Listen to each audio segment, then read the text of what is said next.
ఒక సినిమా ఎంతమంది జీవితాల్లో నిర్ణయిస్తుందంటే సమాధానం చెప్పడం కష్టమే. ఉదాహరణకు వాణిశ్రీ గారు రిటైర్మెంట్ ఆలోచన తెప్పించిన సినిమా గురించి అయితే ఎంత చెప్పుకున్నా తక్కువే. మీకు ఇప్పటికే ఈ విషయం అర్థమయ్యే ఉంటుంది. ఎదురులేని మనిషి సినిమాతో వాణిశ్రీ గారు తన సినిమా ఇండస్ట్రీ నుంచి వెళ్లిపోవాలనే ఆలోచనకు రావడం వెనుక ఎన్నో కారణాలు ఉండొచ్చు. ఆమె ఆ సినిమాలో నటించిన తర్వాత కూడా మరికొన్ని చిత్రాల్లో నటించారు, కానీ ఖచ్చితంగా పునాది వేసిన సినిమా మాత్రం ఎదురులేని మనిషి మాత్రమే.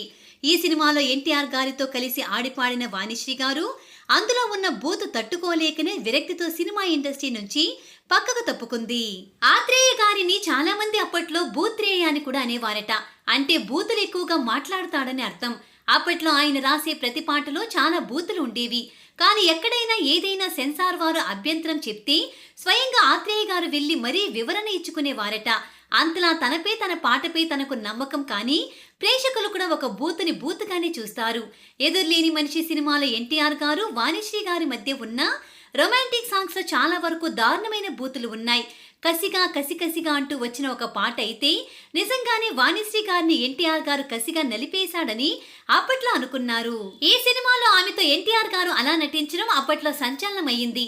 అయితే ఇది ఎన్టీఆర్ గారు తీసుకున్న నిర్ణయం ఏమీ కాదు. ఈ చిత్రం తర్వాత అప్పటి వరకు కాస్త క్లాసు, కాస్త మాస్ అన్నట్టుగా ఉన్న ఎన్టీఆర్ గారి కెరీర్ పూర్తిగా మాస్ వైపు అడుగులు వేసింది. ఆయన స్టార్ హీరోని చేసింది ఇలాంటి సినిమాలు ఆయన లెక్కలేయన్ని చేశారు. ఎంతో రొమాన్స్ కూడా పండించారు. ఏది ఏమైనా సినిమా ప్రభావం జనాల్లో చాలా ఎక్కువగా ఉంటుంది కాబట్టి కొంతమేర రొమాన్స్, బూతులు తగ్గిస్తేనే మంచిది.